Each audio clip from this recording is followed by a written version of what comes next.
Heshiiska xabad joojinta ah ee u dhexeeya Israa'iil iyo Iiraan ayaa u muuqda mid hirgalaya kadib markii uu madaxweynaha Mareykanka Donald Trump si adag u cambaareeyay xadgudubka ay Israa'iil kula kacday heshiiska xabad joojinta. Ergeyga gaarka ah ee Mareykanka u qaabilsan Bariga Dhexe ayaa sheegay in wadahadallada Iiraan uu yahay mid rajo leh. Saqdhexa habeennimadii Sabtida ayay ahayd markii ay Mareykanka ka qayb qaadatay dagaalka u dhexeeya Israa'iil iyo Iiraan, isagoo ku dhuftay barnaamijyada nukliyeerka Iiraan ay ku leedahay Fordow, Natanz iyo Isfahan, bambooyin loo yaqaano bunker buster oo awood u leh inay galaan 18 mitir oo u dhiganta 60 fiit dhulka hoostiisa ka hor inta aanay qarxin.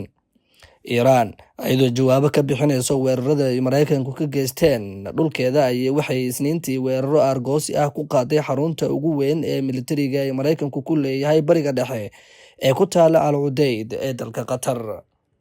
Ayadoo saacado kooban ay kasoo wareegtay weerarkaasi jawaab celinta ah, ayaa madaxweynaha Mareykanka Donald Trump waxa uu sheegay in heshiis xabad joojin ah oo u dhexeeya Israa'iil iyo Iiraan laga gaaray dagaalka uu Trump ula baxay dagaalka 12 maalin, isagoo xusay inuu dagaalkaasi uu noqon lahaa mid socon lahaa sanadooyin badan, burbur xoogganna u geysan lahaa Bariga Dhexe haddii aanan la joojin.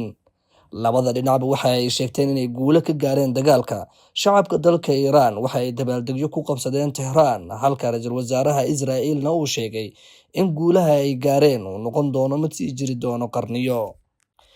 Dowladda Iiraan waxa ay sheegtay in 610 qof oo ay 13 ka mid ah yihiin caruur ay duqeymaha Israa'iil ku dhinteen, halka 3,056 qof oo kalena ay ku dhaawacmeen tan iyo 13kii bishii Juun. Israa'iil ayaduna waxa ay sheegtay in duqeymaha Iiraan ay sababeen 28 dhimasho ah.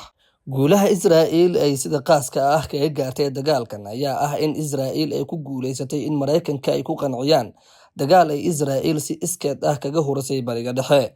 Dagaaladii horaan u dhacay 1967 iyo 1973, Mareykanku waxa uu Israa'iil la garab istaagay hub iyo xeelad kadib markii Israa'iil la weeraray, balse weli Mareykanka ma uusan u caawin Israa'iil sidan oo kale, isagoo haatan si toos ah dagaalka uga qayb qaatay.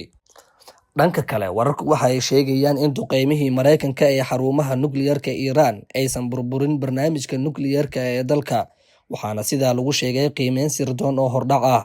Keedka uranium-ka la tayeeyay ee Jamhuuriyadda Islaamiga ah laguma baabi'in weerarkii Sabtida, sida ay ilwareedyo aqoon u leh qiimeynta sirdoonka difaaca ay sheegeen. Aqalka Cad ayaa sheegay in qiimeynta qaldan ay si hoose u dusiyeen shaqaale heerkoodu hooseeyo oo ka tirsan sirdoonka. Hase yeeshee, madaxweynaha Mareykanka Donald Trump ayaa isna dhankiisa waxa uu mar kale ku dhawaaqay in goobihii nukliyeerka ee Iiraan ay gebi ahaanba burbureen, waxa uuna ku eedeeyay warbaahinta isku day lagu doonayo in lagu dhimo mid ka mid ah weerarada militari ee ugu guulaha badnaa taariikhda.